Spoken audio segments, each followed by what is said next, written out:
बांग्लादेश होश में आओ, बांग्लादेश होश में आओ, बांग्लादेश होश में आओ।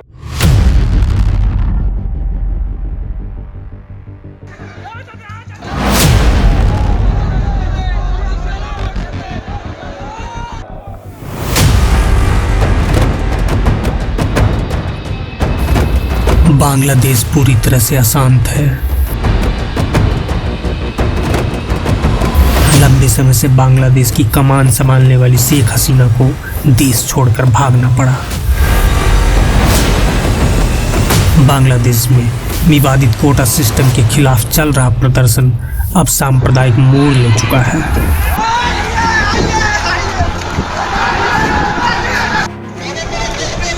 बांग्लादेश के कट्टरपंथियों ने बांग्लादेश में रहने वाले अल्पसंख्यक हिंदुओं को निशाना बनाना शुरू कर दिया है।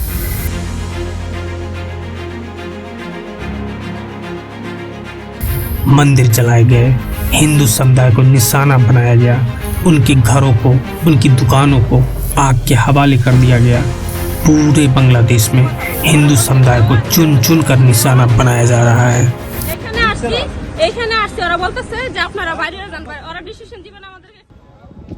ये अब जगने का वक्त है, सनातन के लिए ये जगने का वक्त है। हिंदुओं के अपने ना हुए, उनके लिए उठ खड़े ना हुए तो कल हमारे लिए भी कोई नहीं खड़ा है।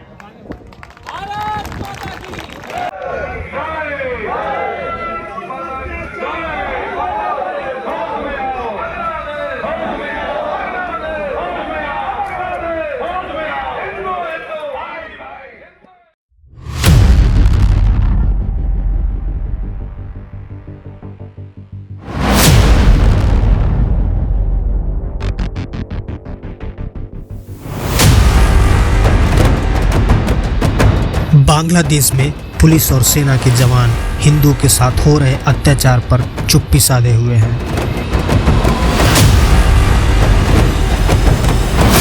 शेख हसीना की सत्ता जाने के बाद हिंदुओं पर अत्याचार बढ़ते ही जा रहे हैं। मोहम्मद यूनुस की सरकार पूरी तरह से बांग्लादेश में विफल हो चुकी है।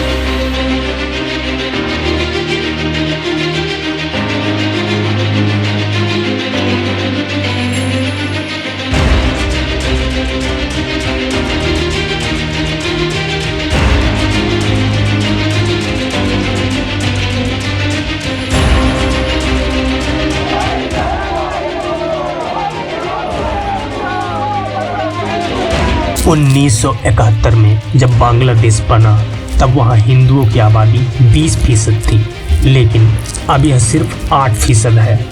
1971 के युद्ध के समय हिंदू समुदाय अपनी जमीन, जायदाद, घर और संपत्ति से हाथ धो बैठे। तब भी हिंदू मंदिरों को और सांस्कृतिक धरोहरों को इसी तरह से निशाना बनाया गया था।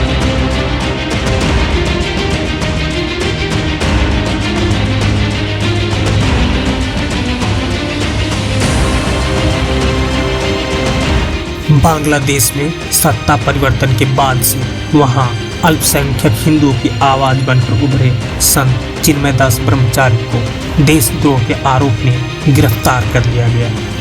अदालत ने उनकी जमानत याचिका को अगले महीने के लिए टाल दिया है। उनके वकील पर जानलेवा हमला किया गया। इस नाते कोई भी वकील उनका केस लड़ने के लिए आगे नहीं आ रहा।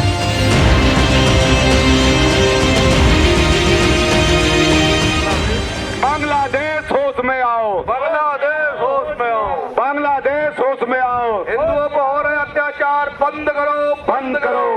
बांग्लादेश हिंदुओं में अत्याचार बंद करो, बंद करो। अत्याचार बंद करो, बंद करो। बांग्लादेश हिंदुओं पे अत्याचार बंद करो, बंद करो। बांग्लादेश हिंदुओं पे अत्याचार बंद करो, बंद करो। दुनिया के किसी राष्ट्र से कोई आवाज नहीं उठी। क्यों? क्योंकि हिंदू चुप था। अरे हिंदू तो वो है कि जो सारे जग को अपना कहता है, पूरे विश्व को अपनाता है। हमें सेतु बांधना आता है। हम असुरों के संहारक हैं, दुश्मन का काल बने हैं। आदरणीय अजीत सिंह जी। भारत माता की। हिंदुओं के साथ हो रहे इस बर्बरता के खिलाफ पूरी दुनिया के हिंदुओं में आक्रोश व्याप्त है। लोग हजारों की संख्या में सड़कों पर उतरना शुरू कर दिए हैं। हिंदुओं के खिलाफ हो रहे अन्याय पर लोग आक्रोशित हैं। तमाम हिंदू संगठन बांग्लादेश के खिलाफ सड़कों पर मोर्चा खोल दिए हैं।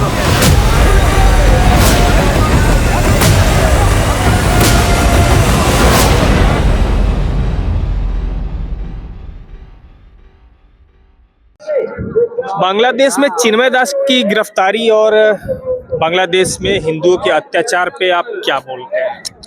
बांग्लादेश में जो कट्टरपंथी और जो माइनॉरिटी के लोग एक संत को प्रताड़ित करने का काम कर रहे हैं, मैं उनको इतना ही बताना चाहता हूँ, इतिहास याद कर ले। एक संत ने जब चुट्टी बांधी थी तो राजाओं को निर्वासित कर दिया था, और एक संत को इतनी पीड़ा दे रहे हैं। अगर भारतवर्ष से केवल मात्र बालक ही चले जाएंगे और अपने संविधान के हकों को छोड़ देंगे तो नक्शे पे कहीं नजर नहीं आएगा। इस रैली का आयोजन जो है किस उद्देश्य से किया गया है? देखिए, इस रैली का आयोजन बांग्लादेश में हो रहे हिंदुओं पे अत्याचार के खिलाफ में यह आक्रोश रैली आयोजित किया गया है। और बांग्लादेश में जो हमारे हिंदू भाई हैं, चाहे वो बांग्लादेश में, चाहे पाकिस्तान में, या देश के किसी भी कोने में जो भी मुस्लिम राष्ट्र हैं, वहाँ पे हिंदुओं के ऊपर हो रहे अत्याचार लगातार बढ़ते ही जा रहे हैं। जिस प्रकार से आप देख रहे हैं बांग्लादेश में चिन्मय दास जी को बिना किसी कसूर के, वो अपने हक की लड़ाई लड़ रहे थे, उनको बिना किसी कसूर के जेल में बंद कर दिया गया। और उनके पक्ष में एक वकील मुकदमा लड़ने के लिए जाता है और उसके कोर्ट के बाहर गोली मार दी जाती है और धमकी दिया जाता है कि कोई भी इसके केस लड़ेगा तो उसको ऐसा उसका हश्र होगा। तो मैं इतना ही बस कहना चाहता हूँ कि हमारे रामायण में एक सुंदरकांड का संक्षिप्त विवरण मैं देता हूँ आपको। हनुमान जी जब लंका पे चढ़ाई करने गए तो वहां के राक्षसों में यह गलतफहमी थी कि एक बंदर हमारा क्या बिगाड़ लेगा, एक बंदर हमारा क्या बिगाड़ लेगा। सेम उसी प्रकार से बांग्लादेश में भी उनको लग रहा है कि एक संत चिन्मय दास हमारा क्या बिगाड़ लेगा, तो गलतफहमी में है। जिस प्रकार से हनुमान जी के एक हुंकार से, हनुमान जी के एक दहाड़ से वहां के कोख में पल रहे राक्षसों का पतन हो गया था, उसी प्रकार से अगर हमारा भारत का हिंदू जाग गया और दहाड़ दिया तो बताता हूं कि बांग्लादेशी नहीं, अभी तो पूरे विश्व से जो 49 देश उनके हैं वो समाप्त हो जाएगा। इसका संकल्प होने के बताते हैं। आज पूरे विश्व का निगाह हम अपनी तरफ केंद्रित कराते हुए इस रैली के माध्यम से, धरना प्रदर्शन के माध्यम से हम बताना चाहते हैं कि हमारी सनातन परंपरा, हमारी यह व्यवस्था वसुधैव कुटुंबकम की है, तो वह भाव बना रहने दें। हम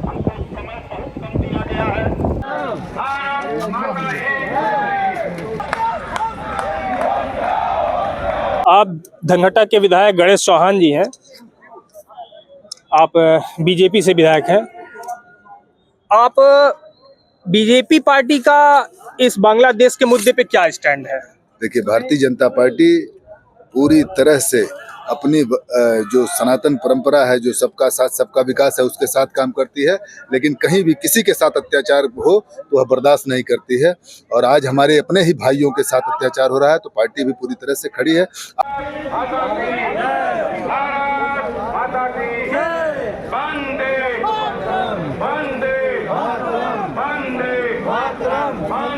आपको लगता है कि ये जो रैली हो रही है इससे बांग्लादेश सरकार के ऊपर कुछ दबाव बनेगा? देखिए, दबाव रैलियों से तो बनता ही है, प्रेशर ग्रुप है, राजनीति विज्ञान का नियम है। लेकिन ये आक्रोश है, ये रैली नहीं, आप इसको रैली मत कहिए। ये एक प्रकार का आक्रोश है। सोशल मीडिया के माध्यम से जो खबरें आ रही हैं, जो सर्वाइव हो रही हैं कि वहाँ अत्याचार हो रहा है। आखिर एक विषय ये भी तो हो जाता है ना कि हम स्वतंत्रता के समय जहाँ पर हमारी आबादी लगभग 23% थी, हम घटकर 7.5 कैसे हो गए? तो ये वहाँ के जो वीडियोज आ रहे हैं आजकल फेसबुक पे, व्हाट्सएप पे, वो बिल्कुल काफी जो है विचलित करने वाले वीडियो है।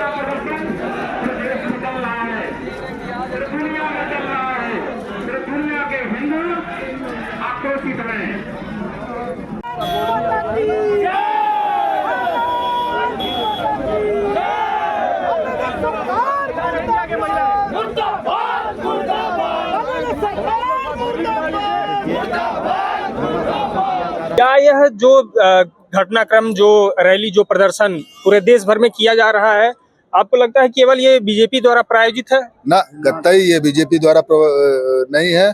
और इसमें हर एक समाज का, हिंदू रक्षा समिति जो एक सामाजिक संगठन के माध्यम से इस कार्यक्रम का आयोजन हुआ है, और हम सब एक कार्यकर्ता के भाव में लेकिन इसमें ज्यादातर देखता हूँ संघ और बीजेपी के ही लोग इसमें सम्मिलित हैं। नहीं, ऐसा नहीं। हम लोग जो राष्ट्रवादी, जो राष्ट्रवादी, जो हिंदुत्ववादी, जो सनातन परंपरा, जो वसुधैव कुटुंबकम, जो विश्व की कल्याण की कल्पना वाले हैं, वो लोग इसमें आगे हैं।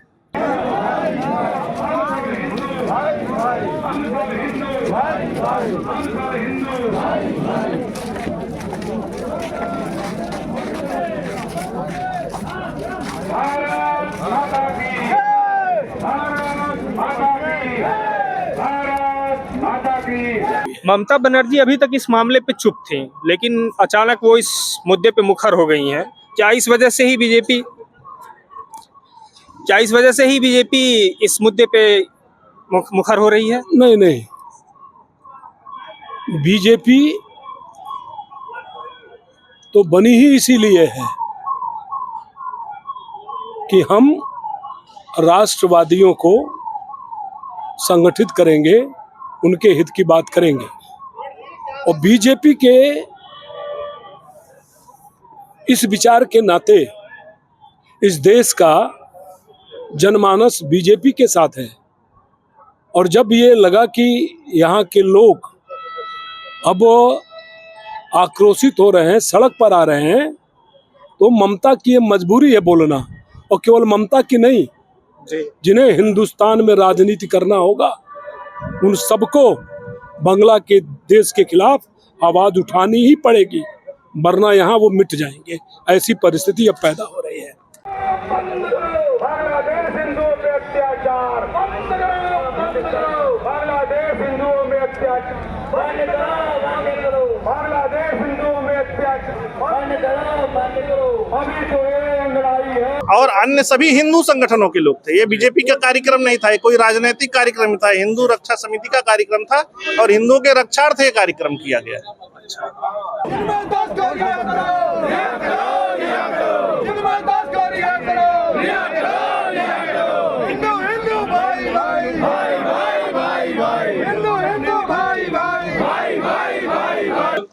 इसके पहले शेख हसीना थी और अभी मोहम्मद यूनुस है, तो आपको दोनों सरकारों में कुछ अंतर नजर आता है बांग्लादेश में? देखिए, आप लोग जब मीडिया के साथी हैं, पूछिए इसके पहले कौन था।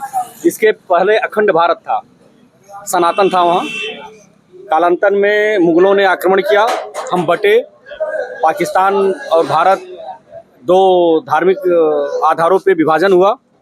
और पूर्ववर्ती सरकार ने, इंदिरा गांधी की सरकार ने एक बड़ी भूल की कि बांग्लादेश को जीतने के बाद अलग देश का उन्होंने मान्यता दी। अगर उसी समय उन्होंने भारत में इसको मिला लिया होता, शायद ये दुर्दिन नहीं आता।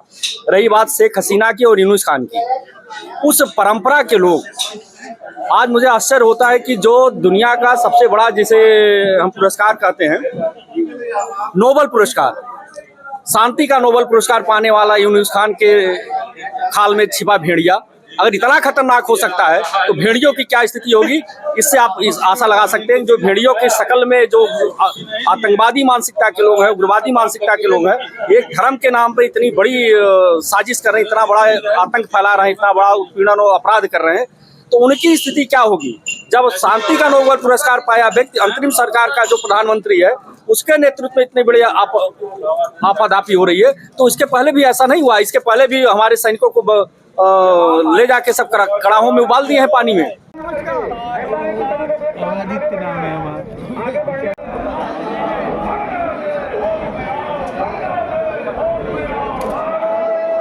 उसको हम तीनों हाथ में लिए रहेंगे। इस प्रकार की घटना देख करके, सुन करके पूरे जिले का आह्वान किया गया था। पूरे जिले भर के